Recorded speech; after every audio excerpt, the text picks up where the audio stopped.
तव्हांजी समातुनि ताईं radio voice of Sindh London. Radio voice of Sindh London पारां इमदाद अली ओढो अॼोके प्रोग्राम में अव्हांखे भलीकार चवां थो। सामईन, सिंधी संगत यूके ऐं वर्ल्ड सिंधी कांग्रेस जे गॾियल सहकार हेठि बर्तानिया जे शहर शेफील्ड में remembrance day heroes of Sindh मल्हायो वियो। इन ई मौक़े ते बर्तानिया जे मुख़्तलिफ़ शहरनि मां सिंधी कुटुंबनि वॾे अंग में शिरकत करे सिंध जे हीरोज़ खे ख़राज तहसीन पेश कयो। प्रोग्राम जी शुरूआत सिंधी संगत यूके जे प्रेसिडेंट अब्दुल सत्तार सुमरो कई। इन मौक़े ते डॉक्टर अफ़साना बुरगड़ी खे ख़राज तहसीन पेश कंदे उन जे विछोड़े ते ॾुख जो इज़हार कयो ऐं डॉक्टर अफ़साना बुरगड़ीअ जी ख़िदमतुनि जी वाखाण कई। हिन चयो त सिंध ऐं सिंधी माण्हुनि लाइ डॉक्टर अफ़साना बुरगड़ी जूं ख़िदमतूं वॾी अहमियत वारियूं आहिनि। हिन थोरे वक़्त में तमामु घणो कमु करे ॾेखारियो।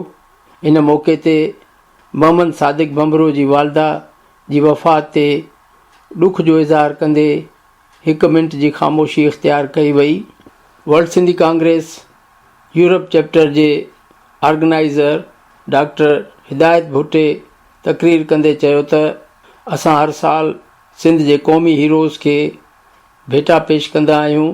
असांजो मक़सदु जेके पंहिंजी क़ौम लाइ क़ुर्बानियूं ॾेई विया, जेल बर्दाश्त कयाऊं, जानियुनि जूं क़ुर्बानियूं ॾिनाऊं, उन्हनि खे ख़राज तहसीन पेश करे पंहिंजे नई नस्ल खे ॿुधायूं त उहे असांजे लाइ क़ुर्बानियूं ॾेई विया आहिनि ऐं असांजो फ़र्ज़ु आहे त असां उन्हनि खे ॾाढे मान ऐं शान सां यादि कयूं।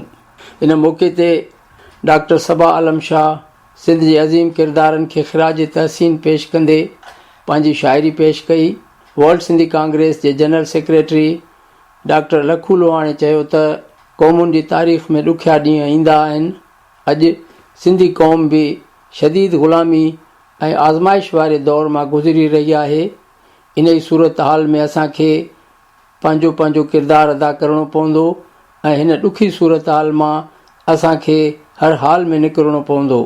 हिन इहा बि ॻाल्हि कई त सिंध जा हीरोज़ जेके पंहिंजूं जानियूं क़ुर्बान करे विया ऐं असांजे लाइ जदोजहद जो हिकु रस्तो ॾेखारे विया। इन मौक़े ते भेण हफ़ीज़ा वधियो, महिराण गुलसनाई ऐं ॿियनि तक़रीरूं कयूं। सामईन, अचो त हिन समूरे प्रोग्राम जी मुकमिल कार्रवाई अव्हां जी ख़िदमत में पेश कयूं। सभ खां पहिरीं असां हिकिड़ी अनाउंसमेंट आहे, असां यादि कयूं था असांजे अदी अफ़साना बुरगड़ी खे, जेका हाणे असां सां गॾु न रही आहे, पर अदी अफ़साना बुरगड़ी तमामु एक्टिव कारकुन हूंदी हुई। उहा वाइस प्रेसिडेंट हुई सिंधी डॉक्टर्स एसोसिएशन जी ऐं असवा ख़ासि करे सिंधी औरतुनि लाइ असवा जे प्लेटफॉर्म तां उनजो तमामु बहितरीन कमु थियल आहे। ऐं अदी अफ़साना सिंध जे लाइ ख़ासि तौर ते जिते बि एहतजाज थींदो हो उन में पाण शरीक थींदी हुई। इहो अफ़सोस सां चवणो पवे थो यूके में रहंदड़ काफ़ी जेके से प्रोफेशनल्स या उहे अवॉइड कंदा आहिनि ख़ासि करे एहतजाजनि में अचण लाइ, ऐं उहा अक्सर सिंध जे एहतजाजनि में शामिल थींदी हुई। ऐं असांजे दोस्त सादिक बंबरो जी अमर गुज़ारे वई आहे। उन ॾुख में असां तव्हां सभिनी खे इहो अर्ज़ु कयूं था त असां 1 मिंट जी ख़ामोशी अख़्तियार कंदासीं ऐं उन लाइ तव्हां प्लीज़ पंहिंजा मोबाइल फ़ोन वग़ैरह बंदि रखियो जीअं असां उते ऑब्ज़र्व करूं जेको असां शुरू कयूं था। तव्हां वॾी महिरबानी। हाणे गुज़ारिश कयां थो नंढड़े असांजे आदिल मंगने जो के त उहे अचनि ऐं उहे सिंधी हीरोज़ खे ट्रिब्यूट पेश कंदा।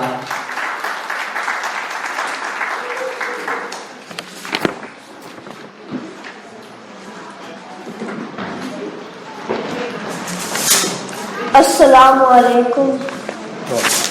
My name is Adil Mangnejo. Short speech to pay tribute to heroes throughout our history. We the people have endured some of our worst a pressure known to mankind. Despite this, they have shown with tenacity that they will be remembered in our lives forever.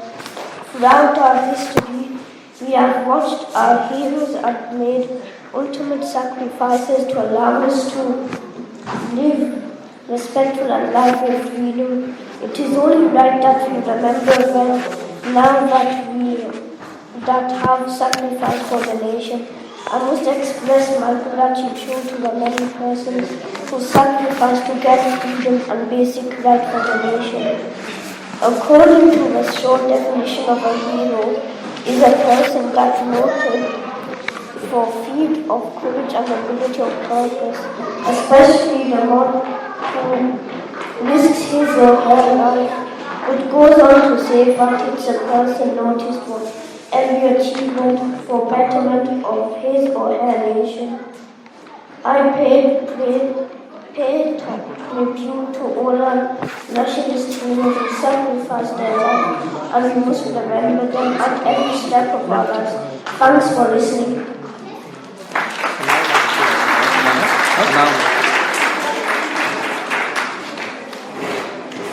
सजन इंसाने के अड़ासी हिसरे है तनी के होए वतन जिनी विसारो हाणे गुजारिश कंदुसि सनाउल्लाह ख़ासकेली खे तो हजी साईं जी से ॻाल्हाईंदा Sanaullah ख़ासकेली My dear seniors, ladies, gentlemen, are my friends, GS and GS and GMSL. We have gathered here to celebrate the birth ceremony of our great Sindhi nationalist, Saint G.M. Syed. His name was Ghulam Murtaza Syed. He was born on January 17, 1904 in Son, a small village of Dalpur district of Sindh.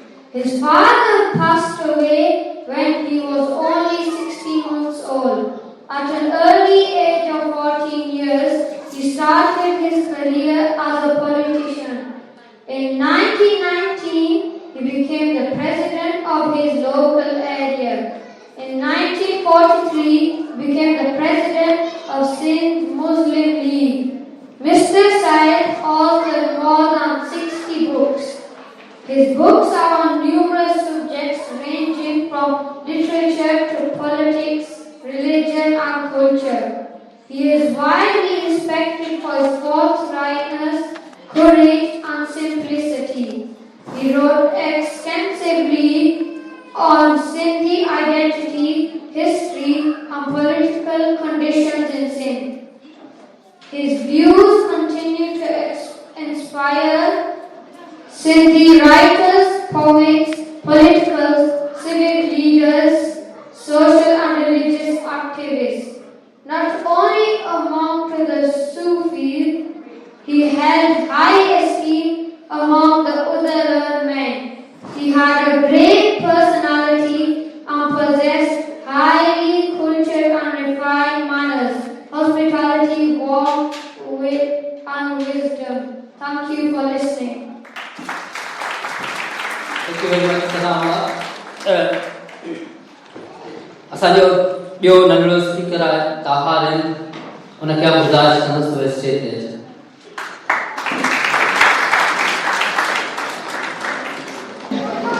Assalamualaikum warahmatullahi wabarakatuh. Today my subject is about Bashir Khan Qureshi. Bashir Qureshi was a student at Sindh Agriculture University. He started his political career as a student worker of the GS Sindh Federation during his studies. Since the early stages of his political activism, he was very close to Saint G.M. Syed. Qureshi became chairman of the GSQM in 1998 and continued the struggle for Sindh's independence until his own death. This is why we see him as one of the heroes. It was widely believed that Bashir Qureshi was responsible for bringing about a fundamental change in the GSQM itself, which was, before he took over the reins of the party, mainly a lower middle class group confined to educational institutions and drawing rooms. No doubt the credit goes to Bashir Qureshi, who alerted the cause of the history of nationalist movement and who went to grassroots level to gain the masses' support. It was his hard work and unique skill of public mobilization that enabled Qureshi to effectively organize rallies of people in the rural and urban areas of the province. Says political analyst Jami Chandiyo. Bashir Qureshi was the first Sindhi nationalist leader who effectively drove out the sins of the interior to assert their rights in Sindh's urban areas, says Amar Sindhu, a writer and women rights activist. Bashir Qureshi was a real hero for our Sindh, and we should thank heroes like Bashir Qureshi who help save our society even if they have to die. Thank you for listening. वरी महिरबानी कलाम जैन सिंधी क़ौमी जदोजहद जे एक लाफानी किरदार शहीद बशीर खान कुरैशी ने ॻाल्हायो। उन खां पोइ असांजो स्पीकर आहे महरान सनाई अहमद। प्यारा साथियों, जे सिंध जे लतीफ़े जे ॿोली। मुंहिंजो नालो महरान आहे ऐं मैनचेस्टर में रहंदो ऐं मुंहिंजी उमिरि 10 साल आहे। अॼु असां सभु हुन लाइ गॾु थी आहियूं त सिंध जे सूरमान खे संदनि लाज़वाब क़ुर्बानीअ ते बेड़ा पेश कयूं। शारदी फिदरती जी आशिक़ लाइ फरमायो आहे त सूरी आहे सींगार, असल आशिक़ जो मन, मोहतर महबूब, तेरा रिज़ाल करवार, कुसन जो करार, असल आशिक़ जो। अॼु मुंहिंजी दिलि थी चवे त आऊं आलमी इंसानी हक़ जे पदरनामो ताईं ॻाल्हायां। इंसानी हक़ जे पदरनामे में हर इंसान जे बुनियादी हक़ जो तहफ़्फ़ुज़ शामिल आहे। उन्हनि सभिनी हक़नि खे यक़ीनी बणाइण लाइ सभु इदारा, असेंबलियूं, कानून ऐं यूएनओ जा सभु मेंबर मुल्क पाबंद आहिनि। सिंध जे सियासी ऐं समाजी जाइज़े में ख़बर पवे थी त इंसानी हक़ जे पदरनामो में जेको शामिल आहे उनजो हिकु हिसो बि हक़ सिंधियत खे न मिली आहे। उन क़िस्म जो इज़हार न सिर्फ़ सिंध जो दामारन करे रहियो आहे, पर आलमी इदारा तंज़ीमूं पिणु अहिड़ो इज़हार करे रहियो आहे।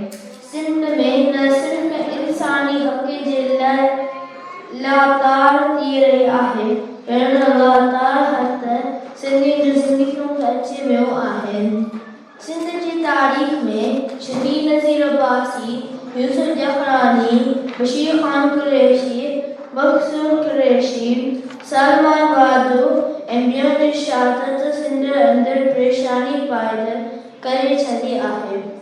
कुझु हफ़्ता अॻु हिदायत और इन कुझु ॿियनि खे काफ़ी अरसे जे गुमशुदगी खां पोइ कोड़नि केसनि में ज़ाहिर कयो अथनि। इहो सिलसिलो लगातार जारी ऐं असारी आहे। सिंध जा गुमथियल आदीब, शागिर्द, सियासी कारकुन ऐं सहाफ़ी उन ॻाल्हि जो चिटो साबूत आहे त हिते इंसान हक़ जी का बि पासदारी न आहे।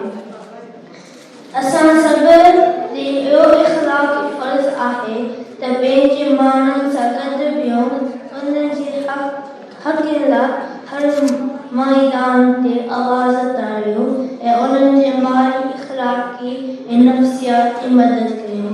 आख़िर में आउं वरी बि इहो पैगाम ॾींदसि त उहे ते वॾ न पवनि, सुते मिलनि न सुप्रीम, जाइ मता रिंडरून, सजन मिले तिनख़ा। अचानक जी पंहिंजे माण्हुनि जी मदद कयूं ऐं सिंध जे ओज ते आणूं। वॾी महिरबानी। वॾी महिरबानी। महिना सभु खां पहिरीं असांजो सभु उन्हनि वालदेन जा इंतिहाई जिते पेश कयूं था जिन ॿारनि खे प्रिपरेशन कराइनि था उनखे टाइम ॾियनि था ऐं उहे ॿार सिंध जे इशूज़ ते अची ॻाल्हाइनि था। महिराण जो इहो पैगाम तदी का काने बेल भेण जी मता के ऊंध पेर न लॻी फ्री जो। हाणे आउं गुज़ारिश कंदुसि हालात सनाई मेमून खे उहे सिंधी पोइम जी इंग्लिश ट्रांसलेशन खे साइड कंदा। हालात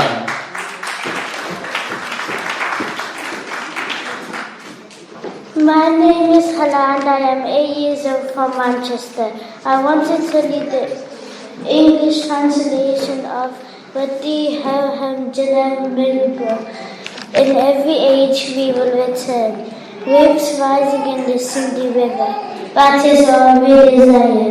In the Vapor bathings in the Sindhu, that is all we desire. We have lived in misery for ages now, my Lord. Let waves rise in the Sindhi now. That is all we desire. In every age we will return. My love son, the bank of Sindhi, we will meet in the darkness, passes in the full night, we will meet. Wisdom of our champion is like sensation wild, the enemy will die at last. On one day we will meet. The martyrs of our land have done us 1,000,000 favors. On the islands, criminal soldiers we will meet. In Europe and Lebanon, where the men are killed. In the midst of the miscarried wishes will meet. Again the rain will come, the battered lands will wash again. Again the people will dance in the rain, we will meet. In every age my love and the banks of Sindhi will meet. In every age my love and the banks of Sindhi will meet. GSC. Thank you, Bharat.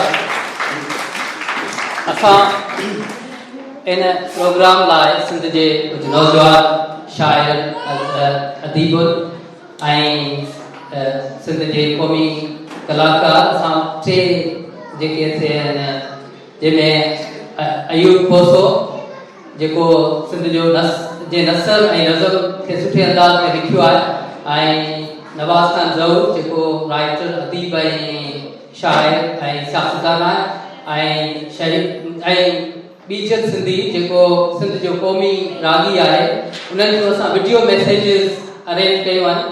सो उन session जी पहिरीं जेका video message आहे उहो असां अयूब खोसे जी हाणे हलाईंदासीं।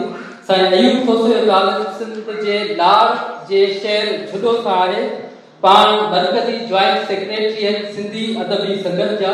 सिंधी अदबी संगत जो वॾो किरदारु आहे सिंध जी क़ौमी जदोजहद खे उत्साह ॾियण में। सदुस 15 किताब शाइरी ऐं नसर जा छपियल आहिनि। सदुस 3 किताब खण छपियल आहिनि जंहिंमें शाइरी जो हिकु किताब में सदुस आत्मकथा शामिल आहे। अयूब खोसो खे शाह लतीफ़ क़ौमी अवार्ड, सिंध राणी अवार्ड, कल्याण अवार्ड, सुजरो अवार्ड मिलियल आहिनि। हसन दर्ज जो हिकिड़ो शेर आहे लाड़ जे बारे में, उहो चवंदुसि हुन खां पोइ असां जीअं 4 वीडियो तयारु कई उहा हलाईंदासीं। हसन दर्ज जो आहे पखी परदेस जा सूरज, पखी परदेस जा सूरज परन पोयां लड़े थो पियो, वरण उन वाट ते वेठल अॻियां ॾिस ऋण लड़े थो पियो, लॻी वई लाड़ सां लव आहे, अवां खे भला ॿियो छा चऊं, असांखे इश्क सारियुनि जा छंडे फूके छड़े थो पियो।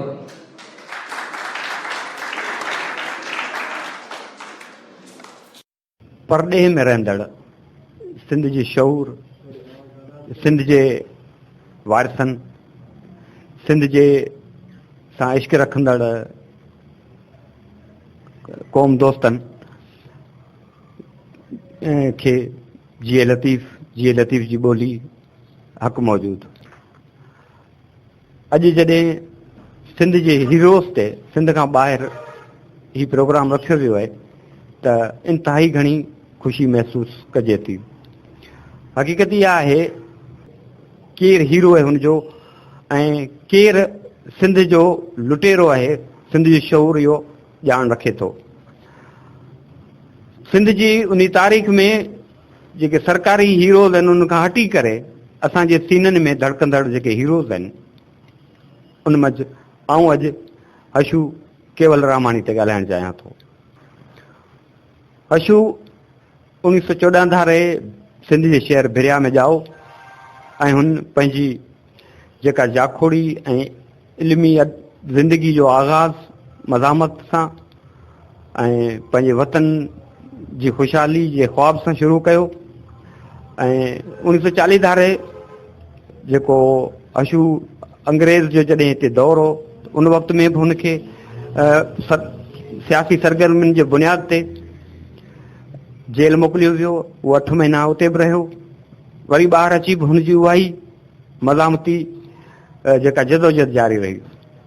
अॻिते हली तारीख़ सिंध खे हिकु अहिड़े मोड़ ते वठी आई, उहो बेरहम हिकिड़ो वहिकिरो हो जंहिंमें सिंध जो जेको शऊर हो उहो हिकु अहिड़े रुख में लुड़ी वियो जो विरहाङो थी वियो। विरहाङे खां पोइ बि हशू केवल रामाणी सिंध छॾणु नथी चाही, पर जबरी तौर ते उनखे 1950 धारे हुनजी सियासी मज़ामती सरगर्मियुनि जे बुनियाद ते हुनखे ज़ोरी जलावतन करे हिंदुस्तान मोकिलियो वियो। हिंदुस्तान में रही बि उन महसूसु कयो त मुंहिंजो ही वतन न आहे, आउं सिंधी आहियां ऐं सिंध ही मुंहिंजो सभु कुझु आहे। उन करे जेके हितां सिंधी हिंदुस्तान में रहिया पिए उन्हनि खे हुन मेड़े गॾु करण जी कोशिशि कई ऐं उन उते बि इहा कोशिशि कई त सिंध जी तहज़ीब, सिंध जी सभ्यता जेका आहे सा जाॻंदी रहे। उन करे हुन हिंदुस्तान में 1 लख माण्हुनि जूं सयूं गॾु करे हिंदुस्तान जी पार्लियामेंट में उहे पेश कयूं त जीअं सिंधी ॿोली खे क़ौमी ॿोली जो दर्जो मिली सघे। अॻिते हली हुनजी उहा कोशिशि कामयाबु थी ऐं सिंधी ॿोली क़ौमी जो ॿोली जो दर्जो हिंदुस्तान में माणे वई। हशू नज़रियाती इंसान हो, सिंध परस्त हो, सिंध जो आशिक़ हो। नतीजो इहो निकितो त मुआशी हालतूं, माण्हुनि जा रवैया, दोस्तनि जो मोह फेरे वञणु ऐं हिकु अहिड़ी सूरत हाल थी वई जो मोहबतनि खां वेंदे रिश्तनि ताईं हू माण्हू तनाह थी वियो ऐं इन तनाई जे शिकार में बि हुन कोशिशि कई त आऊं पंहिंजे नज़रियुनि ते क़ाइमु रहां। हुनखे पैसो कमाइण न थिए आयो, हू त आशिक़ हो। अॻिते हली उहो दौर बि हुन अज़ीम हस्ती ॾिठो जो हुन चाहियो पिए त सिंधी हिते जेके रहनि था हिंदुस्तान में ऐं उन्हनि वटि वञा त उहे मूंसां लतीफ़ ते ॻाल्हाइनि, उहे सिंध जी तहज़ीब ते ॻाल्हाइनि, मोहन जे दड़े ते ॻाल्हाइनि, सिंधी अदब ते ॻाल्हाइनि ऐं मूं जेके सिंधी अदब जे लाइ सिंधी कहाणियुनि खे अंग्रेज़ी में ट्रांसलेट करे माण्हुनि ताईं पहुचायो आहे या सिंधी अदब जी जेका मूं मालिकी करणु चाही आहे, सिंधी तहज़ीब जी मालिकी जेका मुंहिंजे सीने में मौजूदु आहे उनजे लाइ ख़्वाब या उहो प्यारु, उन ही माण्हू बि मूंसां उन ते ॻाल्हाइनि। पर ईअं थियो जो हुन सां कंहिं बि इन मौज़ू ते ॻाल्हाइण लाइ तयार ई न हो ऐं हू यगानू जेको हो सो हिकु तवाई महसूसु थियो ऐं हू हिकु दौरु आयो जो बम्बई जी घटियुनि में हिकु घणो ॻाल्हाऊ शख़्स तौरु मशहूरु थी वियो ऐं माण्हुनि आङुर खणी चयो त हीउ चरियो आहे। जॾहिं त हू चरियो न हो, हुनखे साथ जी ज़रूरत हुई, कंहिं बि हुनजो साथ न ॾिनो। हू जेकॾहिं कंहिं दोस्त सां मिलण ते वियो त उन माण्हू घर जो दरवाज़ो बंदि थिए करे छॾियो या जंहिंसां हू मिलण ते वियो त उन 5 रुपया हुनजे हथ ते रखी हुनखे उतां टारण जी कोशिशि ते कई त जीअं ही माण्हू हिते न वेहे। एॾी अहिड़ी हिकिड़ी अलमनाक ऐं दर्दनाक कैफ़ियतनि में सिंध जो ही हीरो जेको उते दरबदर हो, जंहिंसां मुख़्तलिफ़ अहिड़ा रवैया अख़्तियार कया विया जो हू तन्हाई जे उन हद ते पहुची वियो जो हुन महसूस कयो त आऊं हाणे हिते नथो रही सघां। ऐं हुन उते रहंदड़ उन्हनि माण्हुनि खे इहा ॻाल्हि वाज़े तौर ते चई ऐं सिंधी आहियां ऐं मुंहिंजो वतन सिंध आहे, ऐं सिंध वेंदसि उते मुंहिंजो क़दुरु कयो वेंदो, सिंधी मूंखे सम्झनि था, सिंधियुनि जी नफ़सियात खां वाक़िफ़ आहियां, हू मुंहिंजा मालिक आहिनि, ऐं हुननि जो मालिक आहियां। इहो ई सोचे मुंबई जे बरसाती जेको चौमासो हो उन मंझि हू ही शख़्स उतां कंहिंखां उधारा 300 रुपया खणी निकिरी आयो, इहो ख़्वाबु खणी त आऊं कच्छ जे ऋण मंझां सिंध खे आऊं पार करे सिंध पहुचंदसि। इन बरसातियुनि जे इन ख़तरनाक मरहले में हशू केवल रामाणी कच्छ जे ऋण पहुतो आहे ऐं उते गुम थी वियो। हमेशह जे लाइ कंहिंखे पतो बि न पियो त हशू केॾांहुं वियो। के चवनि था त हुनखे बरसातूं लोड़े वियूं, किन चयो त हुनखे कंहिं कर्ज़ी खंजर हणी मारे विधो, किन चयो त हू कंहिं दुश्मनी जे नज़र थी वियो हलियो, किन चयो त हू बुख ऐं उञ में हिते ई ऋण में खपी वियो हलियो। पर हक़ीक़त इहा आहे त होशू पुरस्रार नमूने सिंध जे इश्क में गुम थियो ऐं इहा 1979 जी ॻाल्हि आहे। हुनजे दिलि में हुनजे रूह में हिकिड़ो ख़्वाबु हो त आउं सिंध वेंदसि ऐं उन ख़्वाब जी तकमील लाइ हुन बहरहाल ऋण जाॻियो। पर थियो ईअं जो हू जेको बि पोज़ीशन थी हुन सां असीं सम्झूं था, सिंध सां मोहबत कंदड़ माण्हू सम्झूं था त हशू जेको रूहानी तौर ते सिंध में अचणु चाहियो त हू बिल्कुलु सिंध में पहुची वियो। पंहिंजे उन नज़रनि सां, पंहिंजी उन मोहबत सां थियो ईअं जो हिन कैरेक्टर ते का एतिरी ख़ासि रोशनी न विधी वई हुई, न हुनजे लिखणनि ते जे बारे में को इल्मु हो, छो जो हुन घणो तणो अंग्रेज़ी में लिखियो हो। उहो हिकु को किताबु हुनजो प्रिंट थियो, बाक़ी हुनजूं सभु शयूं जेके आहिनि से गुम थी वियूं हलियूं, विञाइजी वियूं हलियूं। साईं GM सैद पंहिंजे किताब जनब गुज़ारिम जिन्सी में हशू जो ज़िक्र कयो आहे। शेख अयाज़ पंहिंजे रोहणहार के अंदाज़ में हशू जो ज़िक्र कयो आहे। इहे के चंद लिखणियूं हुयूं जंहिं मंझि हशू जे बारे में थोरी घणी हुई। सिंध जे नई नसुल खे हशू जे बारे में को बि ख़ासि इल्मु न हो, पर तारीख़ पंहिंजे किरदारनि खे, पंहिंजी अज़मतूं रखंदड़ हस्तियुनि खे कॾहिं बि न आहे विसारींदी। थियो ईअं जो हिकु दफ़ो वरी 2016 में असांजे बरखदी मदद अली सिंधी साहब हशू केवल रामाणी जी ज़िंदगी ते हिकिड़ो शाहकार किताबु लिखियो। उनखां पोइ असांजी अदी आहे डॉक्टर पारस नवाज़, उन हशू जे ज़िंदगी, हुनजे लिखणनि ऐं पूरे हुन सां जेको कुझु वियो वापरियो उन ते हिकिड़ो ज़बरदस्त किताबु लिखियो। इन किताबु अचण खां पोइ थियो ईअं त सॼी सिंध हिकु दफ़ो वरी एहसासाती हवाले सां अखियूं मैट ते उथी पई ऐं महसूसु कयो त हशू असांजो हीरो हो, हशू असांजो हीरो आहे। हाणे हिन वक़्तु सिंध जो नओं नसुल पंहिंजे हिन हीरे हशू केवल रामाणी खे ॼाणे चुको आहे। न रुगो हुनजी वरसी सालगिरह, पर हुनजे हवाले सां प्रोग्राम जिते किथे सिंध में मल्हाया पिया वञनि ऐं इहो महसूसु पियो कराए वञे त हशू केवल रामाणी असां सिंधियुनि जे सीने में मौजूदु आहे। त आऊं पंहिंजी उहो अक़ीदत, पंहिंजो प्यारु उन हशू केवल रामाणी जे नाम कदे परॾे में रहंदड़ सिंधी वासियुनि खे इहो ई चवंदुसि त असां पंहिंजे हीरोज़ सां हर दौर में मोहबत कई आहे। असां पंहिंजे हीरोनि खे कॾहिं बि न आहे विसारियो। सिंध सलामत, जी सिंध।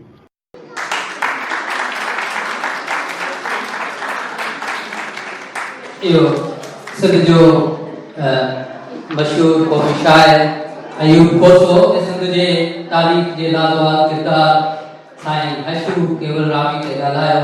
हशू सिंध जो आशिक़ हो। हू साईं ये थे शेख अयाज़ जी शहीद अला बख्श सुमरे सां सिंध जी जेका सिंध लाइ जेका जदोजहद हुई हुन गची कयो। को ख़ामोशियुनि में साह विझो जीअं रूपा वाणी लोक तके, को दोदो फड़की गाह करे हिन रणपट खे का जाग अचे। को खामोशी में साह विझो बद वक्त उघाड़ियल रातियुनि में का ज़ंजीर टुटण जी ॻाल्हि हले के दीवार में ॾार पवन महकार उथण जी ॻाल्हि हले को खामोशी में साह विझो। हाणे आउं गुज़ारिश कंदुसि डॉक्टर शाहिद खे उहे अचनि। डॉक्टर शाहिद सिंधी संगत यूनाइटेड किंगडम जा वाइस प्रेसिडेंट आहिनि ऐं सिंध जा नौजवान कंसल्टेंट डॉक्टर्स आहिनि। उहे अची ॻाल्हाइनि।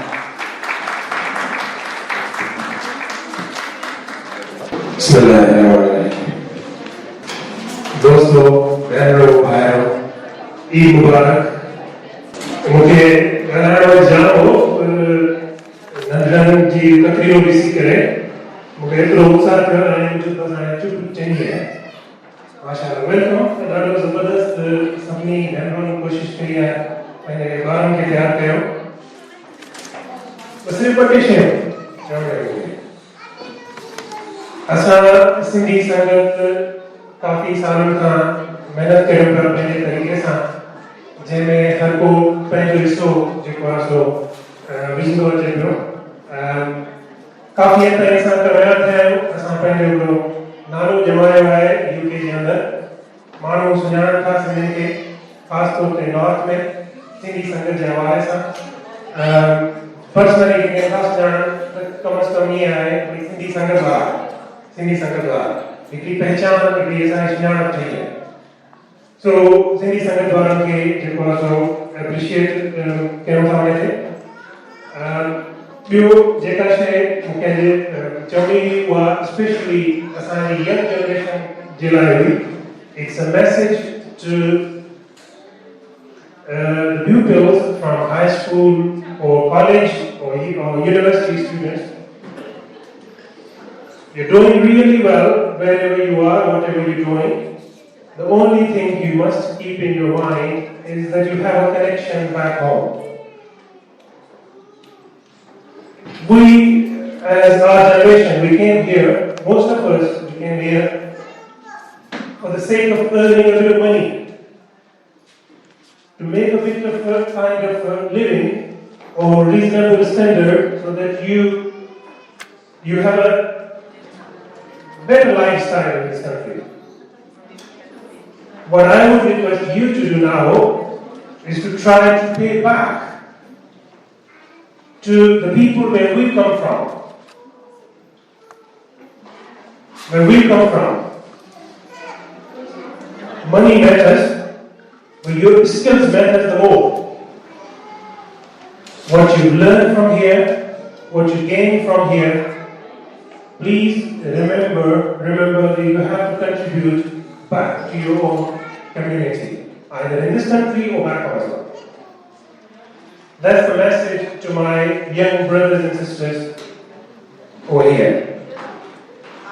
And last thing, which is a request, appeal, सभी दोस्तों के भाई बहनों के काब तंजीम बगैर के सपोर्ट जे नथी हली सके।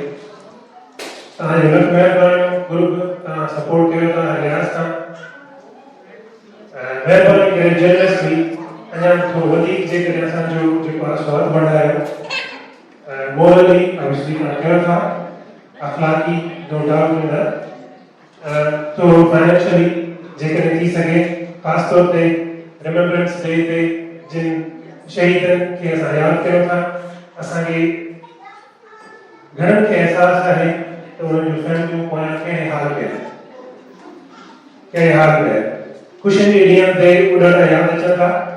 ठीकु आहे, जेकॾहिं असां कंट्रीब्यूट करे सघूं त lakh crore. Thank you very much. अस्सलाम वालेकुम। तमामु वॾी महिरबानी डॉक्टर शाहिद, जंहिंजो मैसेज जो पंहिंजी धरती सां प्यारु कयो ऐं हुते रहंदड़ मारोड़नि जा दुख ऐं सूर वंडियो। ऐं सिंधी संगत यूके अॼु फंड्स कलेक्ट करे रही आहे सिंध जे उन्हनि ॾुखियल माण्हुनि लाइ। सो तव्हां सभिनी खे गुज़ारिश कजे थी महिरबानी करे वधि खां वधि जेको सो हुन में पार्टिसिपेट कयो। तव्हां तसवर कयो तव्हां असां जा नंढा ॿार जेके असांखे सुबुह जो वञूं था शाम ताईं जेके असांखे नथा ॾिसनि शाम जो तॾहिं जॾहिं तव्हां पंहिंजे घर पहुचो था तव्हांखे कीअं अची उहे चंबड़नि था पर सिंध जा उहे इंतिहाई वॾा माण्हू आहिनि जिन जेके जेलुनि में आहिनि जेके गुम थियल आहिनि ऐं उन्हनि जा ॿार उन्हनि जूं वॾियूं उन्हनि जूं माइरूं उन्हनि जूं भेनरूं कहिड़े अज़ाब मां गुज़री रहियूं हूंदियूं उनजो असांखे अहसासु हुअणु घुरिजे उन लाइ सभिनी दोस्तनि खे गुज़ारिश कजे थी महिरबानी करे जेको सो वधि में वधि पार्टिसिपेट कयो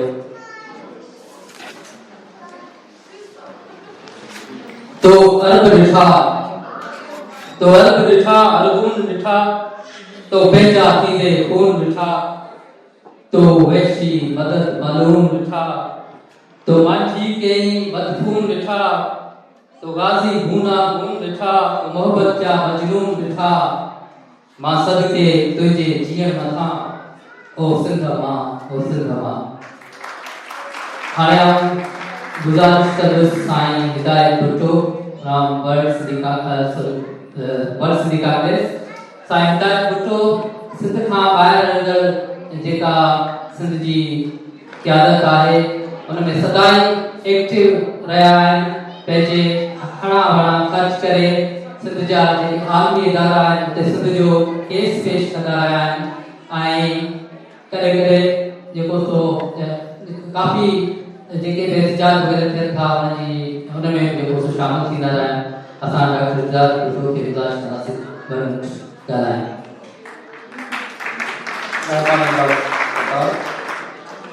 सवी आया सिंध में नवा नादिर शाह कान्हे का तारीख़ में वेड़ सवाई जी वाह मता सोचो सा मता मोटो पाठ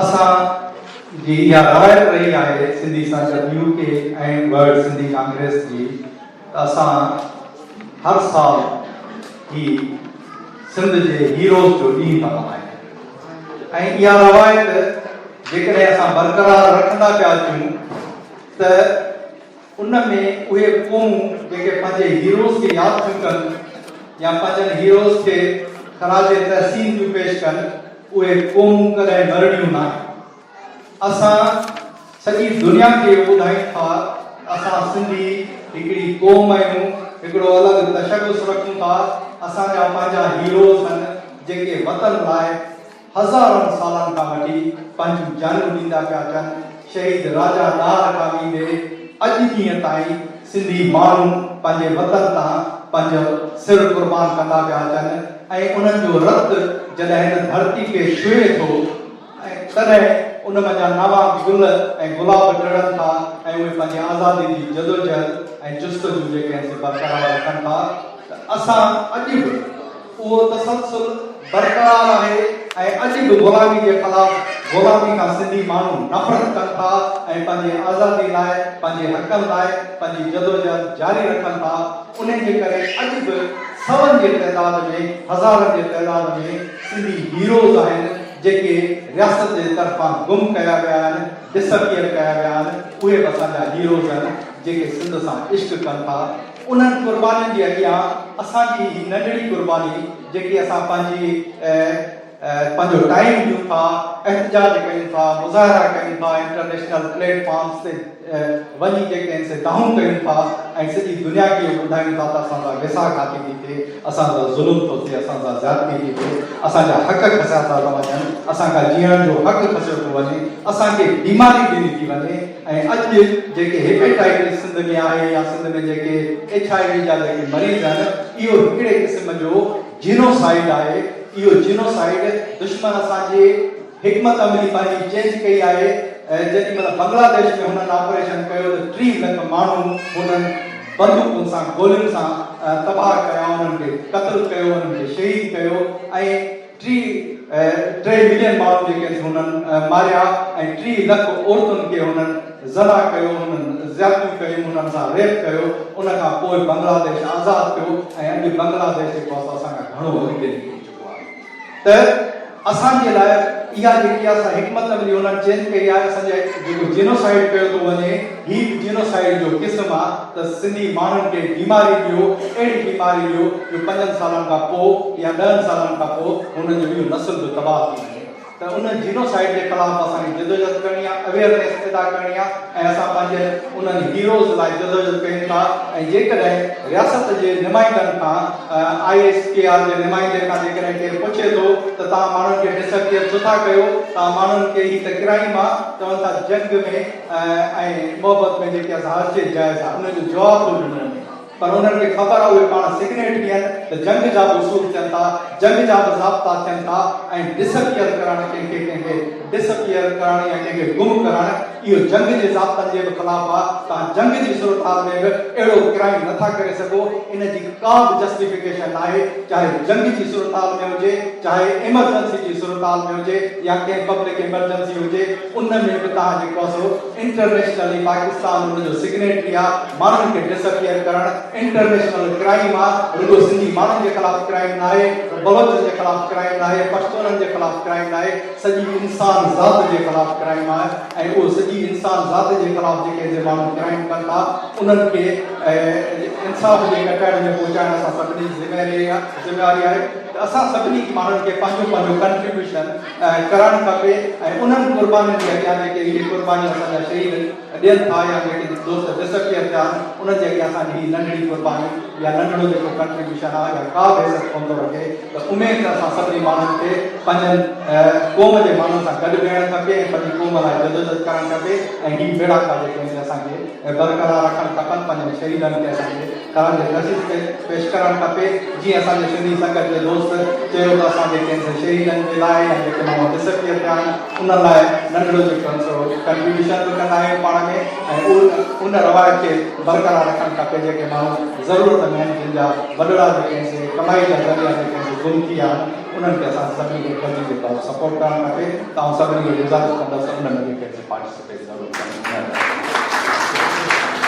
वॾी महिरबानी डॉक्टर साहिब जे सिंध में जेका गरीब सूरत सिंध में हुन ते ॻाल्हायो ऐं सभिनी खे इहा गुज़ारिश कई उहे वधि में वधि उन्हनि माण्हुनि जी सपोर्ट लाइ अॻिते वधनि जंहिंजा ॿार जेके ॿार पोइ थियनि उते अॻिते जेको सो इहो असां इंतज़ाम कयो आहे वेहण जो इंतज़ाम कयो आहे उन्हनि खे गुज़ारिश कजे थी उहे ॿार अॻिते अचनि ऐं अॻिते अची वेहनि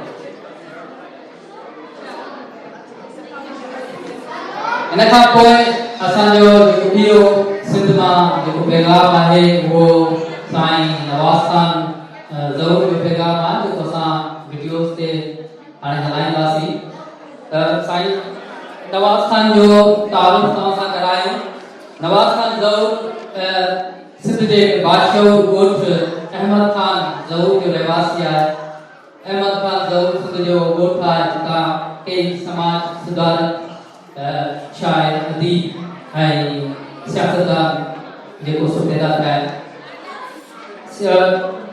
साईं नवाज़ ख़ान ज़रूर पाण नौजवान अदीब सियासतदान ऐं शाइर आहिनि सदुत तहलीम सिंधी अदब ऐं इंसानियात अथसि सियासत में मुतरद रहण सां अदबी ऐं लिखण जो कमु जारी रखे थो सिंध दरिया ख़ासि तौर ते सिंधू दरिया ते डेमनि जे ख़िलाफ़ न फ़क़ति अमली सियासत जो हिसो रहियो आहे पर उन ते काफ़ी आर्टिकल्स बि लिखिया आहे अक्सर जेके आर्टिकल्स काउच अख़बार में छपजंदा रहंदा आहिनि जेके काफ़ी ॿुधल बि हूंदा आहिनि नज़रियाती तौर ते क़ौम परस्ती जमहूरियत सेक्युलरिज़म ऐं लिबरलिज़म जो हामी आहे सिंध में सियासी इतिहाद लाइ बि जेको सो जदोजहद कंदो रहियो आहे मुख़्तलिफ़ मौज़ूअनि ते 21 किताब छपियल आहिनि ऐं कुझु किताब अञा छपाई वेठा आहिनि नवाज़ ख़ान ज़रूर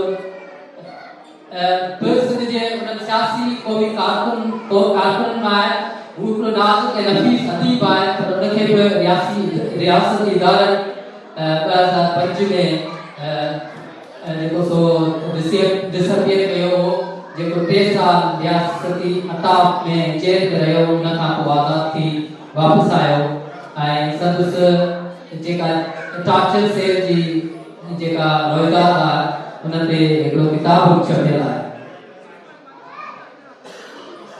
जेको नालो आहे केदी तख्त लाहौर। सो साईं अयूब कोसिनी जो नज़म आहे। उन खां पोइ असां नवाज़ खान ज़ोहर जी जेका असां वीडियो मैसेज हलाईंदासीं वो सिंधु दरिया जे बारे में। दोदा तोखे सिंध सॾे थी तुंहिंजे शहपर जहिड़ो सिंधु, रोज़ लहे थो रोज़ मरे थो, दाड़ सदा जी लुंगी ओडे बेतरतीबा साह भरे थी, कजला सर ते चाडो कीजी अचरक ॾाढी आती आहे, कींझर जो हर कवर उञायल ज़ख़्मी छाती छाती आहे, ढोलिया तोले रात तके थी, दोदा तोखे सिंध सॾे थी।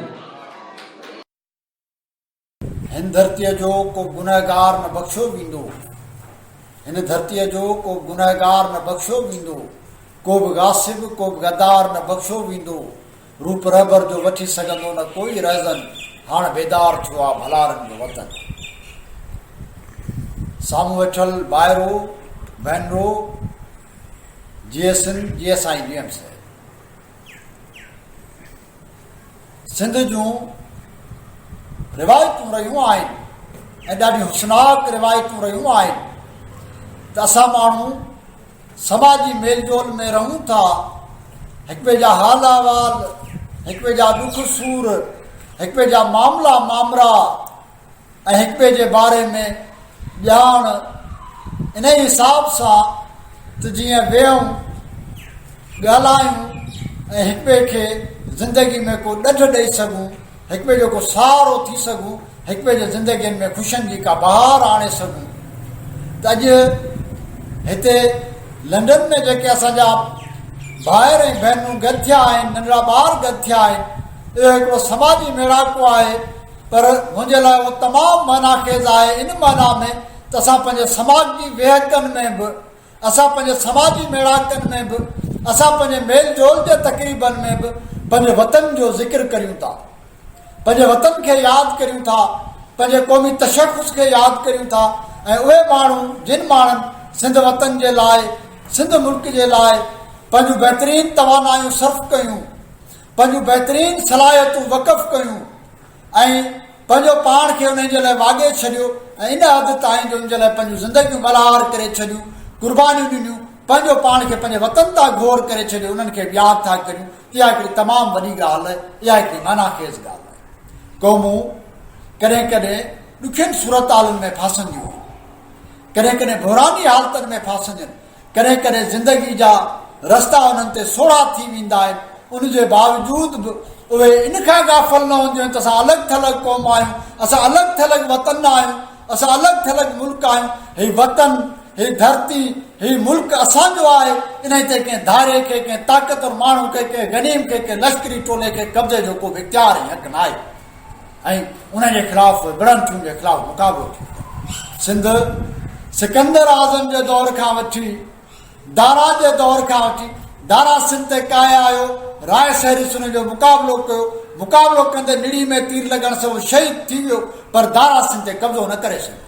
सिकंदर जो सांबस मुक़ाबिलो कयो, सिकंदर सिंध ते कब्ज़ो न करे सघियो। ॾार अरब फातिहनि जे ख़िलाफ़, इब्न कासिम जे ख़िलाफ़ मुक़ाबिलो कयो, अरब सिंध ते कब्ज़ो त ज़रूरु करेगा पर सिंध जे क़ौमी तशख़ुस खे न मेटे सघिया।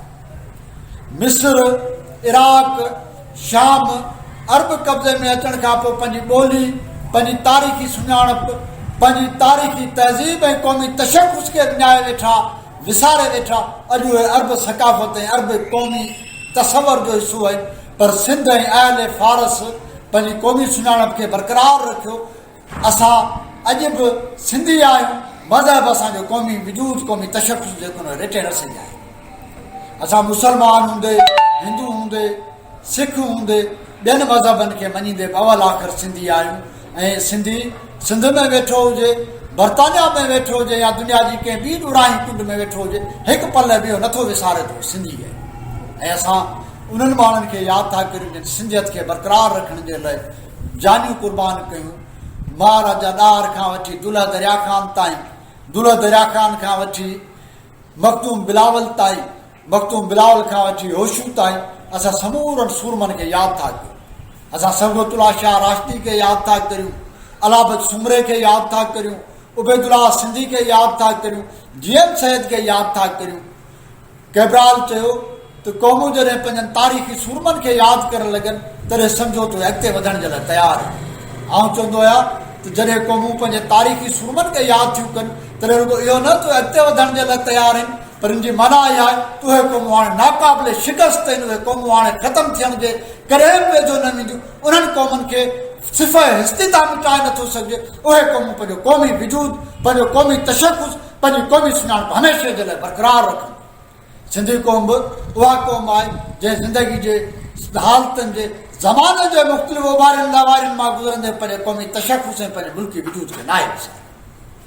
ऐं अॼु असां जे ॾुखी सूरत हाल में फाथल आहियूं, उन में इहा तमामु सुठी ॻाल्हि आहे, तमामु सुठी ॻाल्हि इहा आहे त ॾुखी सूरत हाल में फाथल हुजण जे बावजूदि असांजे अंदरि में विलविला, उहे उमंगूं, उहे आरज़ूं ऐं उहे हौसला, उहे इरादा आहिनि त असांजे सूरत हाल मां निकिरी वेंदासीं। सिंध हींअर जंहिं सूरत हाल में फाथल आहे उन में सिंध जो सभ खां वॾो मामिलो इहो आहे त सिंध जे क़ौमी तशख़ुस खे, सिंध जी क़ौमी सुञाणप खे ख़तमु करण जी कोशिशि थी थिए ऐं इहा कोशिशि कई थी वञे त का अहिड़ी क़ौम पैदा करियूं, का नई क़ौम पैदा करियूं जंहिंमें तारीख़ी क़ौमुनि जो वजूद जेको ख़तमु थी वञे। असां चवंदा त क़ौमुनि खे जबर जे बुनियाद ते ख़तमु नथो करे सघे। दुनिया में जॾहिं बि जिते बि अहिड़ियूं कोशिशूं थियूं उहे नाकाम थियूं आहिनि। सोवियत यूनियन हुजे, सोवियत यूनियन कोशिशि कई त असां नई अज़ीम सोवियत क़ौम पैदा करियूं, सोवियत यूनियन न हली सघी। रोमन इंपीरियलिज़म कोशिशि कई त असां नई क़ौम पैदा करे सघूं, रोमन इंपीरियलिज़म न हली सघी। यूनानी सुल्तनत कोशिशि कई त असां दुनिया में का नई क़ौम पैदा करियूं, उहा न हली सघी। अहिड़े ई तरीक़े सां पाकिस्तान जे नाले में, इस्लाम जे नाले में, मुसलमानी जे नाले में, कंहिं बि नाले में जेकॾहिं सिंधी क़ौम जो वजूद ख़तमु करे नई क़ौम ठाहिण जी, के नए क़ौमी तशख़ुस खे जनम ॾियण जी जेका कोशिशि कई थी वञे उहा बि नाकाम थी वई आहे। सिंधी क़ौम अहिड़नि केतिरनि ई मरहलनि मां गुज़रंदी रही आहे, पर उहा पंहिंजे क़ौमी सुञाणप, पंहिंजे क़ौमी तशख़ुस खे हमेशह बरक़रार रखंदी आई आहे। कंहिं बि नाले ते असां पंहिंजे क़ौमी तशख़ुस खां हथु नथा खणी सघूं। हिन दौर में, हिननि हालतुनि में असांजे अॻियां सभ खां आम ॻाल्हि पंहिंजे क़ौमी तशख़ुस खे बरक़रार रखणु आहे। ॿियो वॾो मामिलो सिंधु दरिया जे वजूद जो सुवालु आहे। सिंधु दरिया सिंध खे तख़लीक़ कंदड़, सिंध खे जनमु ॾींदड़ दरिया आहे। सिंधु दरिया जी मौजूदगी, सिंधु दरिया जो वजूद, सिंधु दरिया जो जियापो, सिंध जो वजूद, सिंध जो जियापो सिंध जी ज़िंदगी आहे। उनजे करे सिंधु दरिया ते को बि डेम ठाहिनि, सिंधु दरिया जे भरतू नदियुनि ते को डेम ठाहिनि, उहो बि असांजे लाइ क़ाबिल क़बूल न आहे। असां चऊं था भाषा डेम हुजे, कालाबाग डेम हुजे, करतारा डेम हुजे, या काबिल नदी ते महमद डेम हुजे, या अफ़गानिस्तान ॿिया डेम ठाहींदो हुजे काबिल नदी ते, या चाइना सिंधु नदी ते डेम ठाहींदो हुजे, सिंधु दरिया ते डेम ठाहिण जूं जेके बि था उन सिंध दुश्मन जो ख़तमु थियणो। ऐं जेके दोस्त ॿाहिरि वेठा आहिनि, बदकिस्मती सां असांजे सियासी सिरिश्ते जो हिसो आहियूं, उन में असां ग़ुलाम आहियूं। नतीजे तौर ते असां काबिल सां नथा ॻाल्हाए सघूं, असां चाइना सां नथा ॻाल्हाए सघूं। तव्हां ॿाहिरि वेठल दोस्त चाइना जे सिफ़ारतखाने सां बि ॻाल्हायो, काबिल सां बि ॻाल्हायो त बाबा सिंधु नदी सिंध जी मिल्कियत आहे, सिंधु नदी जूं भरतू नदियूं सिंध जी मिल्कियत आहे, उन्हनि ते को बि डेम, को बि कब्ज़ो सिंधी क़ौम ऐं सिंध लाइ क़ाबिल क़बूल न आहे। सिंध में ॿियो वॾो मसइलो धारी आबादकारी आहे। इक़बाल अहमद चयो त फ़लस्तीन खां पोइ सिंध वाहिद सरज़मीन आहे जिते मुनज़म साज़िश ते धारियुनि खे आबाद कयो थो वञे। धारियुनि जी आबादकारी जे वसीले सिंध जो आबादियाती तवाज़ुन ख़राब करण जी कोशिशि कई पई वञे, सिंध खे, सिंधी क़ौम खे अक़लियत में आणण जी कोशिशि कई पई वञे। इहो सिंध जो तमामु अहम मामिलो आहे। इहे मामला या सिंध जे तेल, गैस, पेट्रोलियम, या मैदनियात जा ॿिया ज़रिया, या असांजो टैक्स, उहे सभु जेके आहिनि से वफ़ाक़ जे नाले में कब्ज़े में हेठि आंदा था वञनि, उहे चोरी कया था वञनि, सिंध जे वसीले में फुरमार कई थी। मुजीब रहमान चयो त बंगाल जी सिणी जी क़ीमत ते पंजाब तरक़ी करे रहियो आहे। अॼु सिंध जे वसीलनि जे आधार ते पंजाब तरक़ी थो करे। पाणी खां वठी बिजली ताईं हर शइ जेका आहे सा पंजाब चोरी करे थो वञे। इहा चोरी बंदि थियणु घुरिजे, सिंध जे वसीलनि जी फ्रूट बंदि थियणु घुरिजे। ऐं इन ते सिंध जे अंदरि आवाज़ आहे, जदोजहद आहे। असांजी पार्टी GS लिबरल फ्रंट उन ते मुख़्तलिफ़ वक़्तनि ते तहरीक वठंदी रही आहे। असां सिंध एक्शन कमेटी ठाही आहे, जंहिंजे पारां असां डेमनि जे मामले ते, धारियाबादकारी जे सुवाल ते या ॿियनि मामलनि ते जदोजहद कंदा रहिया आहियूं। ॿाहिरि वेठल दोस्त जेके उन्हनि खे खपे त मामले ते जदोजहद कनि। ऐं इन ॻाल्हि खे वाखाणियां थो, वर्ड सिंधी कांग्रेस या ॿिया दोस्त, तव्हां हिते जेके दोस्त वेठा आहियो, चीफ जस्टिस जॾहिं बर्तानिया आयो डैम जे लाइ फंडिंग जे लाइ, तॾहिं तव्हांजो घिराव कयो, नतीजे तौर ते उहो जेको आहे सो मुंहुं मुंहिंजी नाकाम थी वई। ऐं आख़िरी ॻाल्हि जेका करणु चाहींदुसि उहा इहा त तव्हां ॿाहिरि वेठल दोस्तनि ते टिनि रुखनि खां जेको जदोजहद जो फ़र्ज़ु थो थिए। हिकिड़ो तुंहिंजो समाजी पासो आहे, जंहिं सिलसिले में तव्हां अॼु गॾु थिया आहियो, इहे मेड़ाका बरक़रार रहणु घुरिजनि। इन करे जो इहे मेड़ाका सिंधियत जे अहसास जी ज़मानत आहे। ॿियो, सिफ़ारती महाज़ ते मुतहरिक थियण घुरिजे, सिफ़ारत खाननि सां राब्ते में हुजे, सिफ़ारती महाज़ ते कमु थियणु घुरिजे।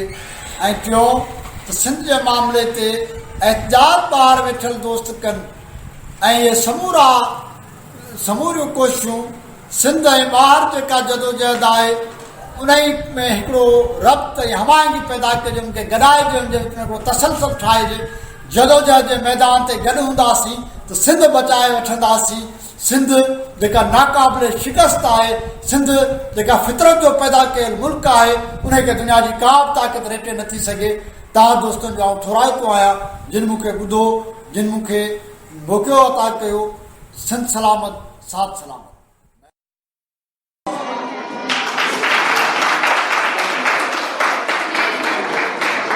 साईं नवाज़ ख़ान जो तमामु पावरफुल मैसेज असां ताईं पहुतो ऐं हुनजो इहो ई मक़सदु आहे त सिंध में हलंदड़ क़ौमी जदोजहद, ॿाहिरि रहंदड़ क़ौमी जदोजहद खे गॾु करे हलाइजे, जीअं उहो सखारो आवाज़ बणी सघे। रोक जे रोके सभी सॾखे के हद नाहे, जे उहे टोड़े सघी। आऊं जो आवाज़ आहियां, ज़िंदगी जो राज़ आहियां, थो वञा मां दूर ताईं, मोड़ जे मोड़े सघी। हिन खां पोइ असां सिंध जे क़ौमी रागी ॿीजल सिंधी जो वीडियो मैसेज आहे उहो हलाईंदासीं। ॿीजल सिंधी जंहिंजो असली नालो ख़ालिद महबूब सूफ़ी आहे, जंहिंखे ॿीजल सिंध जो लक़ब जो साईं GM ऐं अब्दुल्ला हारिस ॾिनो। पाण सिंधी जी क़ौमी तहरीक सां सॼी उमिरि भाॻियल रहिया। हिन वक़्तु असांजी इहा बेहसी आहे जो पाण संदसि घर बि किराए जो आहे, किराए जे घर में रहनि था, संदसि सभु बेरोज़गार आहे। उनजे बावजूद बि हू असांजी क़ौमी तहरीक जो हिसो रहियो आहे। त इजाज़ खे गुज़ारिश कंदासीं त उहे ॿीजल सिंधी जो वीडियो मैसेज हलाइनि। सॼण सहरूं कनि आऊं मथां तिन शल इंडल थी वञनि। दोस्तों ऐं साथियों, हक़ मौजूद, सिंध मौजूद, सदा मौजूद। असां अॼु जंहिं प्रोग्राम में शरीक आहियूं उन प्रोग्राम जो उनवान आहे heroes of Sindh. Heroes of Sindh लफ़्ज़ अचण सां गॾु मूंखे भिटाई जो हिकिड़ो बैत यादि पवे थो त साईं सदाईं तूं करीं मथे सिंध सुकार, दोस्त मिठा दिलदार आलम सभु आबाद करी। इहो बैत अॼु खां समय साल भिटाई जे ख़्याल ऐं जंहिं जुस्तजू सां कयो हो उनजो हिकिड़ो मफ़हूम अलॻि शइ आहे। ऐं मुंहिंजा रब तूं मुंहिंजे वतन खे त ख़ुशहाल रख, पर सॼे आलम खे बि एतिरो आबाद रख त जीअं उहे मुंहिंजे वतन ते का मेरी अखि न रखनि, मुंहिंजे वतन ते काह न कनि। छाकाणि त सिंध दुनिया जो वाहिद मुल्क रहियो आहे। सिंध दुनिया जो उहो वाहिद मुल्क रहियो आहे जिते धारियुनि जूं घणे खां घणियूं जलगारूं थियूं आहिनि। छाकाणि जलगारूं थियूं आहिनि त हीअ ख़ितो अमन पर सां गॾोगॾु सिर्फ़ु वणज ऐं वापार सां भाॻियल रहियो आहे ऐं हिन जो वणज वापार दुनिया जे हर ख़िते ताईं रहियो आहे। हिते माखियुनि जा ऐं मखणनि जा होरा भरबा हुआ, हितां हीरनि ऐं जवाहरनि जा वापार थींदा हुआ, हिते कपिड़े ऐं खादी ऐं सूसियुनि जा वापार थींदा हुआ। असांजो ठट्टो, असांजो मोहन जो दड़ो, असांजा अनेक इहे आसार क़दीमा अॼु बि दुनिया खे ॿुधाइनि था त जॾहिं दुनिया उघाड़ी घुमंदी हुई तॾहिं बि सिंधी माण्हू तहज़ीब ऐं वतन परस्त हुआ ऐं पंहिंजे वतन सां सिर्फ़ु मोहबत कंदा हुआ ऐं कॾहिं बि कंहिंसां सिंध का न कई, सिंध कंहिंसां बि न विढ़ी। पर सिंध ते सिर्फ़ु ऐं सिर्फ़ु 17 हमला अरबनि जे तरफ़ां थिया आहिनि। उनजा सबब ई आहिनि त धारियां जेके हुया उहे सिंध ते कारे आया, हू बुखिया ऐं ॾुखिया हुया, उन्हनि असांजे वतन में अखियूं विधियूं ऐं असांजे वतन जे मारूड़नि खे तंग कयूं। तॾहिं भिटाई भाई चयो त साईं सदाईं तूं करी मथे सिंध सुकार, दोस्त मिठा दिलदार आलम सभु आबाद करी। पर तारीख़ या बरकुथराइण सां इहा ख़बर पए थी त असांजा माण्हू वरी बि ख़ामोश न वेठा आहिनि। कॾहिं उहे शहीद शाहनार शहीद जे रूप में उभिरिया आहिनि, कॾहिं सुल्तान शहीद दोदे सूमरे जे रूप में पंहिंजे वतन जी आज़ादीअ लाइ उथिया आहिनि, कॾहिं उहे दूल्हा दरिया ख़ान जे रूप में उथिया आहिनि, कॾहिं उहे माण्हू होशू सीधी जे रूप में अची उथिया आहिनि त मरसूं मरसूं सिंध न ॾिसूं, सिंध न ॾिसूं। त इन मां मुराद आहे त असां वतन परस्त माण्हू रहिया आहियूं, असां कॾहिं बि कंहिं ते कार न कई आहे। उन करे असांजे वतन जूं सरहदूं बि क़ाइमु ऐं दाइम तॾहिं रहंदियूं जॾहिं असांजूं पाण में मोहबतूं हूंदियूं। ऐं जस ॾियां थो इन्हनि दोस्तनि खे, वर्ल्ड सिंधी कांग्रेस ऐं सिंधी संगत यूके वारनि जिन दोस्तनि प्रोग्राम जो अरेंज कयो आहे, सिंधी संगत यूके ऐं वर्ल्ड सिंधी कांग्रेस वारनि खे ठोराए थो आहियां जेके वतन खां दूर हूंदे बि पंहिंजे मारूड़नि पंहिंजे सांगेड़नि जे ॾुख सुख खे पंहिंजो दर्द महसूसु कनि था, पंहिंजो दर्द महसूसु कनि था ऐं उन्हनि लाइ जुस्तजू कनि था। हड़ा भड़ा ख़र्च करे उन्हनि दोस्तनि सिंध जे हक़नि ऐं सिंधी आवाज़ खे दुनिया जे कुंड कुंड ताईं पहुचायो आहे। ऐं वरी समूरा हिते वेठल जेके सिंधी फैमिलीज़ आहिनि उन सभिनी खे सलाम पेश कयां थो ऐं जस ॾियां थो त हू उते रही करे पंहिंजे वतन जी सिक रखनि था ऐं पंहिंजे मारूड़नि जे दर्दनि जी सोच रखनि था। ऐं वरी बि अचनि त कॾहिं कॾहिं कॾहिं कॾहिं बि तोते दवार दिल जा न बूट बा तूं भले हली आ, ॿ आला जॾहिं बि हूंदा मथां चई आजियां न थींदी, सिंध सलामत साथ सलामत, सिंध सलामत।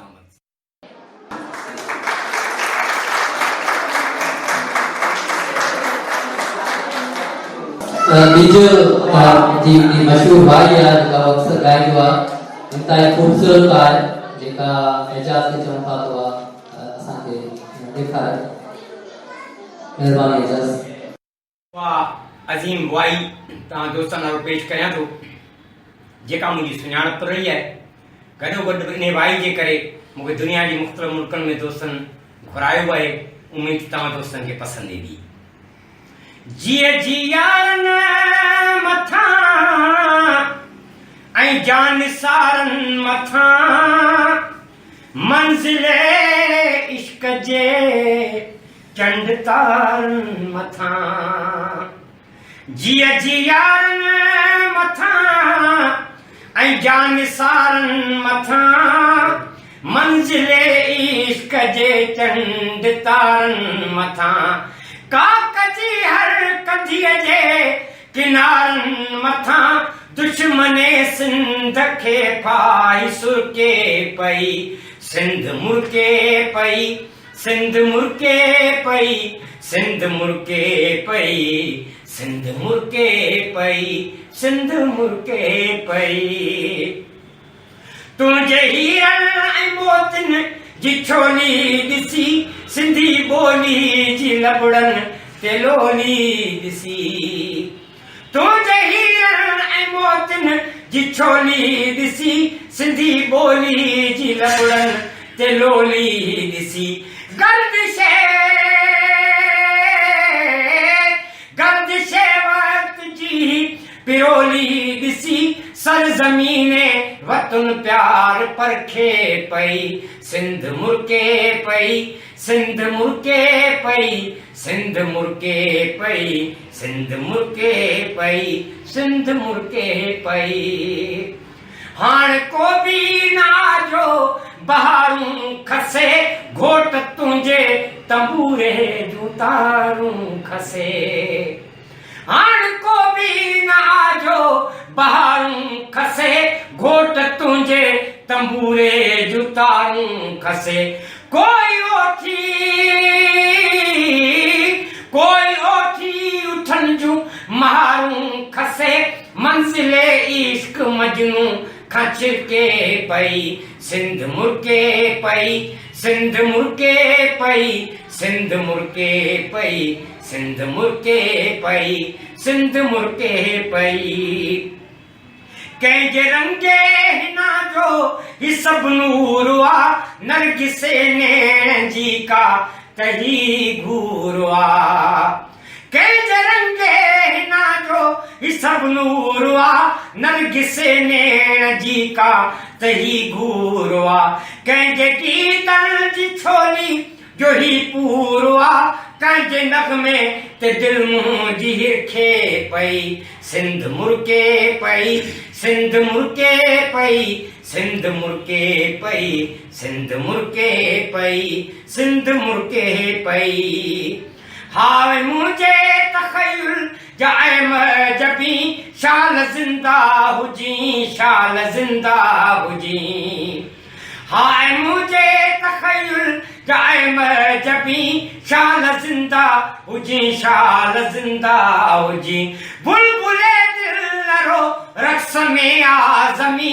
चंड चोॾीह जियां सिंध जरके पई सिंध मुर्के पई सिंध मुर्के पई सिंध मुर्के पई सिंध मुर्के पई जिए जियारन मथां जान सारन मथां मंज़िले इश्क जे चंड तारन मथां काकजी हर कंदीअ जे किनारन मथां दुश्मने सिंध खे फा सुरके पई सिंध मुर्के पई सिंध मुर्के पई सिंध मुर्के पई सिंध मुर्के पई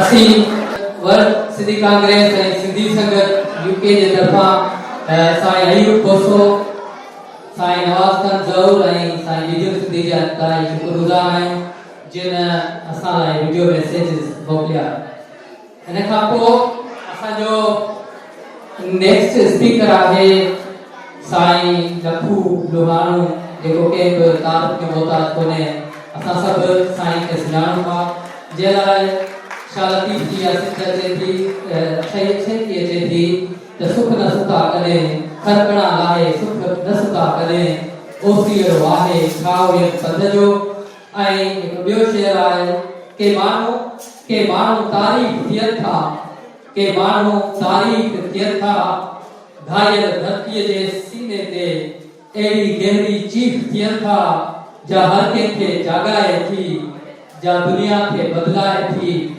साईं लखूमल सिंध जो केस आलमी इदारनि जे अॻियां ऐं हर फोरम ते वरी बेबाकी सां पेश कयो आहे असां लाइ मशले राह आहे असां सिंध जे आशिक़ साबिर खे गुज़ारिश कयूं था त उहे कुझु लफ़्ज़ अॼु जे प्रोग्राम जे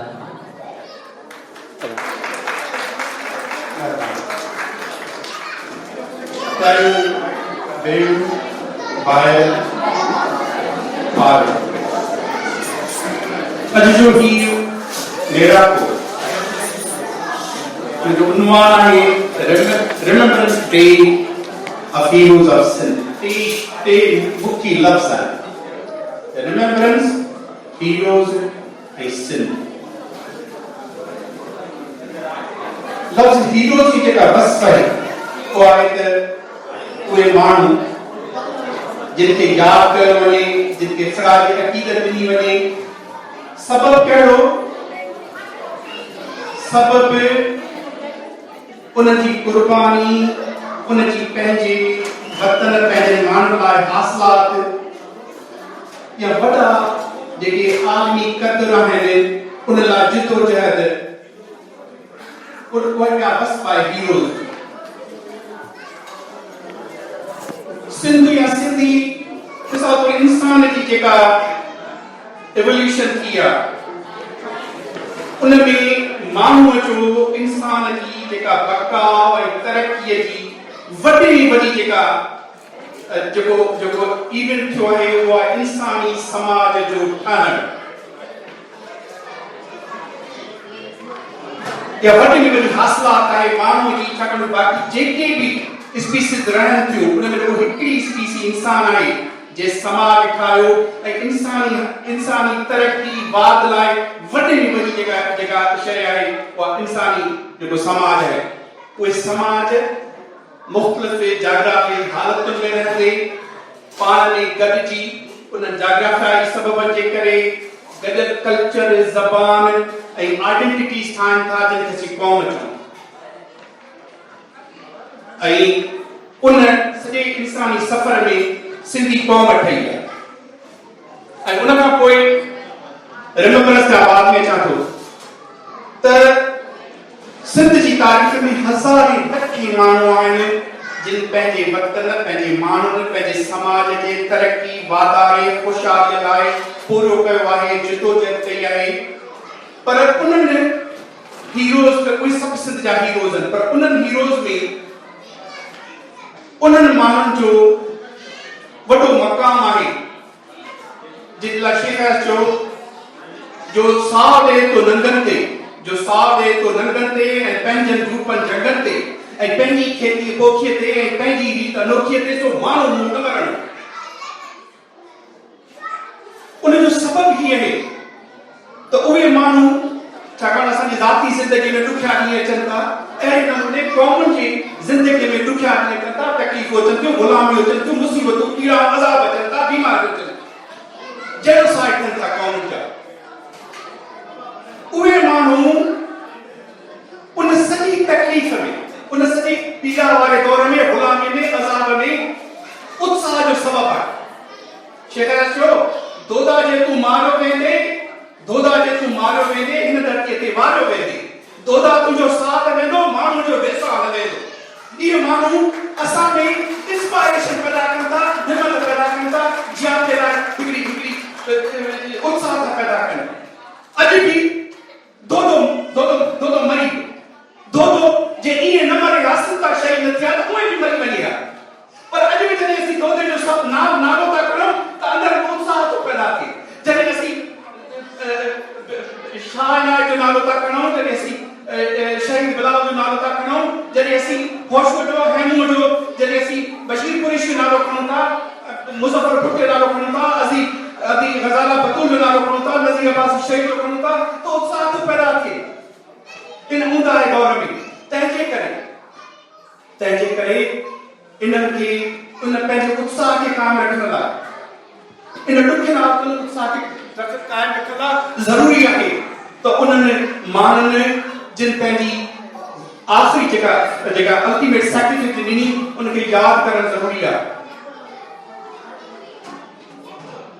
ऐं अॼु मिसाल इन्हनि सिंध जे अज़ीम हीरोज़ जेका पंहिंजी कुर्बानी ॾिनी उहा इन पैसा ते ॾिनी त असीं जे मुआसी सफ़र में हो साथी असीं जे मुआसी सफ़र में हो साथी त माणी त मंज़िल पंहिंजा ढोल काटी इन पैसा ते ॾिनी त जेकॾहिं असीं हिन राह में कुर्बान थियासीं त सुभाणे असांजा ढोल ॾाटी असांजा माण्हू असांजो हाली असांजो मज़दूर असांजो कमी असांजो कासबी असांजो कुड़मी असांजो आम माण्हू उहो ज़िंदगी जी ख़ुशहाल माण्हू असांजे दोस्तनि सिंध जे सूरत हाल ते ॻाल्हायो सिंध जो ज़िक्र थो कजे त ख़ुदा थो ॼाणे रूह रड़े थो साफ़ में अहिड़ी सूरत हाल अल अमान उन सॼी सूरत हाल में इन्हनि जिन पंहिंजो साह ॾेई असांखे वेसा ॾिनो जिन इन वेसा ते साह ॾिनो त असीं जे मुआसी सफ़र में साथी त माणी त मंज़िल पंहिंजा ढोल ॾाटी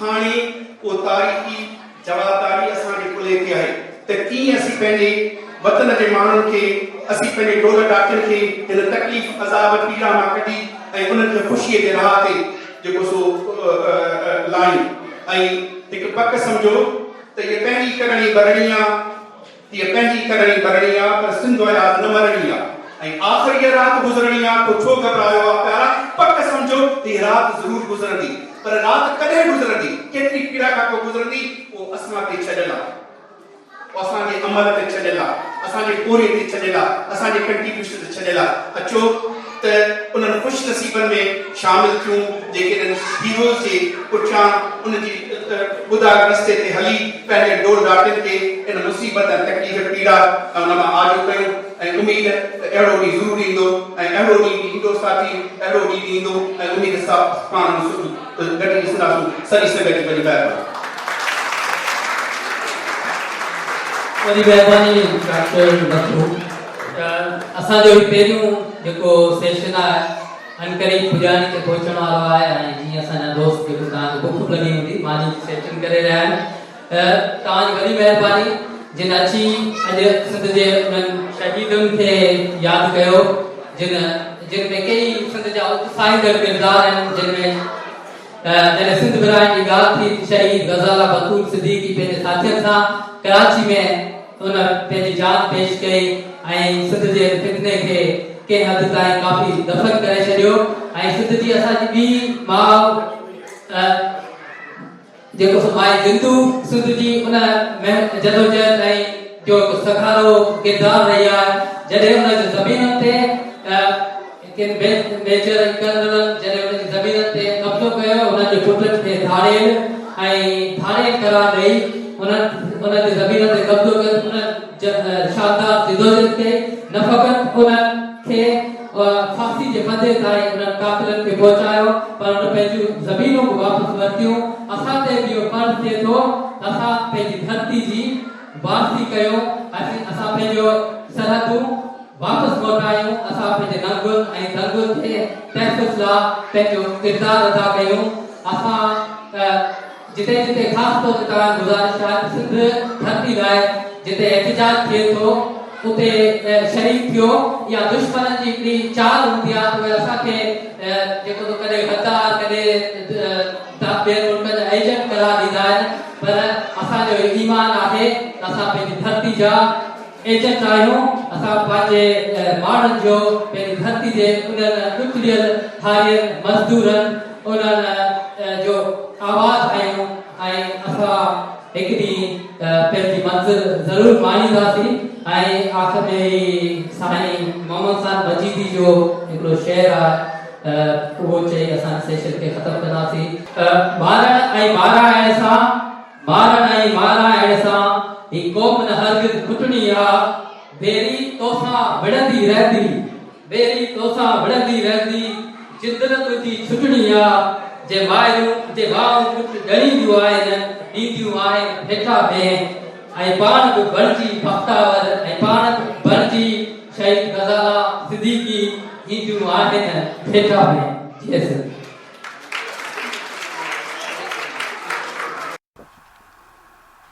सामईन वर्ल्ड सिंधी कांग्रेस ऐं सिंधी संगत यूके पारां बर्तानिया जे शहर शेफील्ड में सिंध जे हीरोज़ खे ख़राज तहसीन पेश करण लाइ जेको प्रोग्राम थी गुज़रियो उन जी मुकमिल कार्रवाई अव्हां जी ख़िदमत में पेश कई वई उमेद त हीउ प्रोग्राम अव्हां खे पसंदि आयो हूंदो ऐं अव्हां खे हिकु उत्साह मिलियो हूंदो त धरती जे जोधनि धरती जे हीरोज़ जंहिं पंहिंजूं जानियूं क़ुर्बान कयूं पंहिंजी धरतीअ लाइ पंहिंजे माण्हुनि जी तक़दीर बदिलाइण लाइ उन्हनि जी क़ुर्बानीनि खे यादि कजे उन्हनि खे ख़राज तहसीन पेश कजे ऐं उन्हनि जी क़ुर्बानीनि मां उत्साह हासिलु कंदे पंहिंजी क़ौम लाइ निजात जो रस्तो इख़्तियार कजे। सामाईन इन मौक़े ते सिंधी क़ौम खे इहा बि अपील कई वई त जेके जोधा जवान ऐं असांजूं नियाणियूं पंहिंजे जानियुनि जूं क़ुर्बानियूं ॾेई वयूं या ॾेई विया उन्हनि जे पोयरनि जी वाहुर करणु उन्हनि जे बचड़नि जी तालीम ऐं मुख़्तलिफ़ ज़रूरतुनि जो ख़्यालु रखण लाइ असां सभिनी खे पंहिंजूं पंहिंजूं ज़िम्मेवारियूं अदा करणियूं पवंदियूं ऐं उन्हनि जी सार लहणी पवंदी। इन ई सिलसिले में हिकु फंड क़ाइमु कयो वियो जंहिंमें मुख़्तलिफ़ माण्हुनि वॾी दिलचस्पी सां हिसो वरितो ऐं क़ौम खे इहा बि गुज़ारिश कई वई त तव्हांजे इर्द गिर्द जेकॾहिं को शहीदनि जी फैमिली रहे थी त उन्हीअ जी वाहुर कयो उन्हनि जी दिलजोई कयो उन्हनि जी ॿारनि खे तालीम ॾियारण में उन्हनि सां सहकार कयो या उन्हनि खे जेके बि मसइला आहिनि उन में उन्हनि सां मुकमिल तावन कयो। Radio voice of Sindh London पारां बि असां अव्हां खे अपील कंदासूं त जेके बि धरतीअ जा हीरोज़ जोधा जिन पंहिंजूं जानियूं क़ुर्बान कयूं जिन जेल ॾिठा सख़्तियूं सठियूं ऐं टार्चर बर्दाश्त कया उन्हनि खे बि असां ख़िराज पेश कयूं ऐं उन्हनि जी कयल जदोजहद मां उत्साह वठंदे पंहिंजी धरतीअ जे आजपे लाइ जदोजहद कयूं ऐं जेके उन्हनि जा पोयर आहिनि उन्हनि खे बि असां अदब ऐं एतिराम ॾियूं ऐं उन्हनि जी हर ज़रूरत जो ख़्यालु कयूं ऐं उन्हनि सां असां मुकमिल सहकार कयूं। सामईन, प्रोग्राम जी पुॼाणीअ ते पंहिंजे मेज़बान इमदाद अली ओडो खे इजाज़त ॾींदा। शाल सिंध आबाद ऐं ख़ुशहाल थिए, सिंधी माण्हू सुखियो ऐं सताबो थिए। सदाईं गॾु।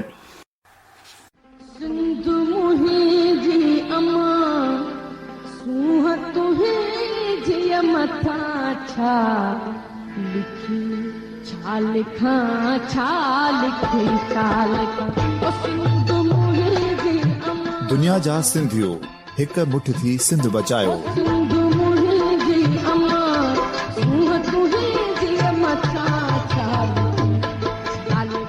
सिंध जो क़ौमी आवाज़ radio voice of Sindh London.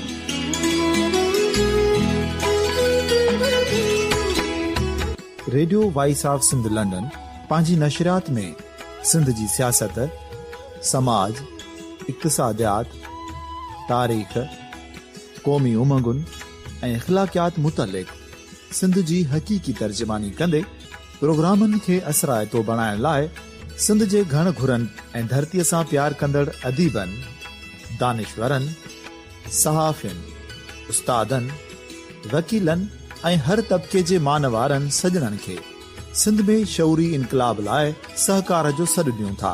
अचो त गॾिजी सूफ़िन ऐं संतन वारी सिंध जो ओज हिक मुठ थी वरी वापसि आणण वारे सफ़र जा साथारी बणिजऊं।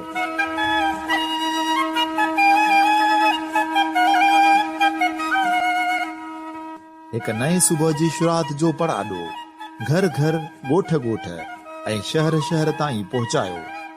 शाल सिंध आबाद ऐं ख़ुशहाल थिए, सिंधी माण्हू सुखियो ऐं सताबो थिए।